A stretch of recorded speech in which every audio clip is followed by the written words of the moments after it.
Isa sa pinakamatibay, pinakamatipid sa diesel at lalong-lalo na pinakagusto ng mga tatay at kuya natin na SUV. Presenting to you, Isuzu MU-X. So syempre, meron naman po tayong bago ngayon, bagong pasok sa atin, bagong tawag sa atin na sasakyan. Kaya ito, andito tayo ngayon. Ipipresent namin ito sa inyo at papakita namin sa inyo from exterior to interior nitong sasakyan na ito. So if ever interested ka dito, pwede mo kami tawagan.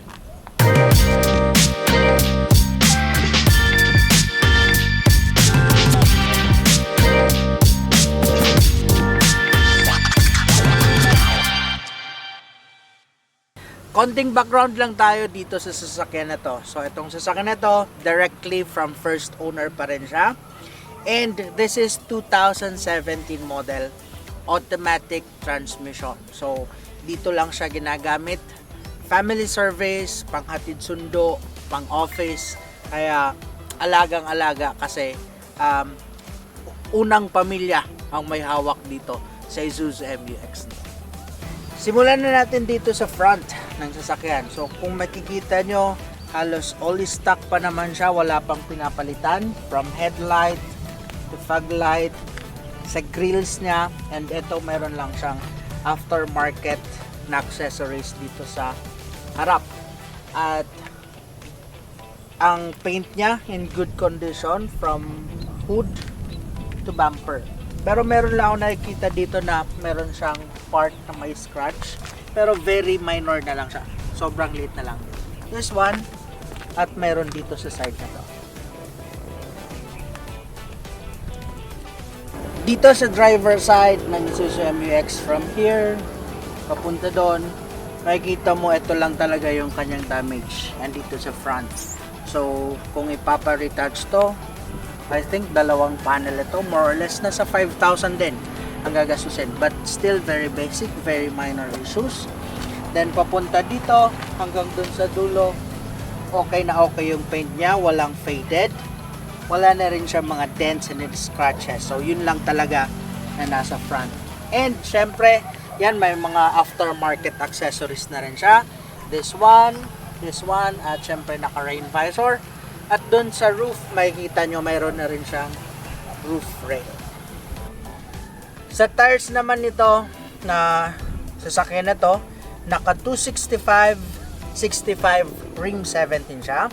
And yung mags niya is still in very good condition, so wala siyang mga malalaking damages, although may mga maliliit na scratches na hindi naman maiwasan. Pero definitely magandang pa ang function niya kasi wala siyang malalaking damages. So medyo may mga kailangan lang linisin na part, but very basic na. At eto pa, naka disc brake syempre siya sa harap, at ganon din sa likod, naka disc brake na rin. Dito sa likod ng Isuzu MU-X, makikita natin, very basic, ang ganda. Kompleto pa ang emblem niya, Isuzu MU-X 3.0. Syempre naka-wiper na rin siya. At itong chrome design dito, chrome accent, okay din naman. At lalong-lalo na yung taillight niya, wala siyang basag, buong buo, kaya wala kang malaking gagastusin. And syempre ganun din reverse light niya, so wala siyang basag. At may reverse sensor na rin siya. So sa pag-open nito, dito sa pinakababa. Yan. I think may okay. Yun.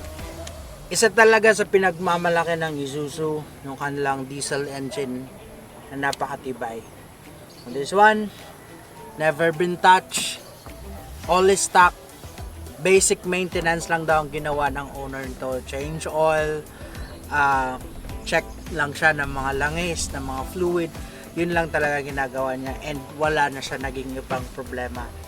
So syempre basic din paglilinis ng engine bay. At ito makikita mo naman, wala din siyang indication na na aksidente or what, kasi buong buo yung kanyang frame, ang radiator, ang fan, and itong front. So usually kasi kapag may history ng accident, dito mo siya mapapansin talaga. At syempre, naka Motolite battery. So that's it for the exterior. Pasok naman tayo sa loob at syempre, makikita natin naka-keyless entry rin ito. So dito sa interior nitong Isuzu MU-X, makikita natin naka-leather seat siya from driver seat sa passenger hanggang dun sa pinakalikod. Pero dito sa driver and front niya, since halos ito yung talagang palagi nagagamit, makikita nyo medyo may mga crack na siya. Yan, hanggang dito medyo faded na.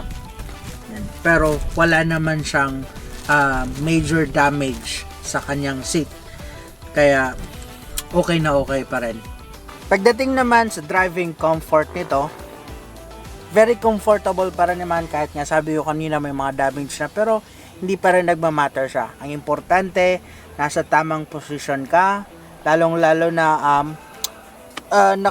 madali ang pag-control, mabilis na ang pag-control nito kasi may electronic controlled na rin siya.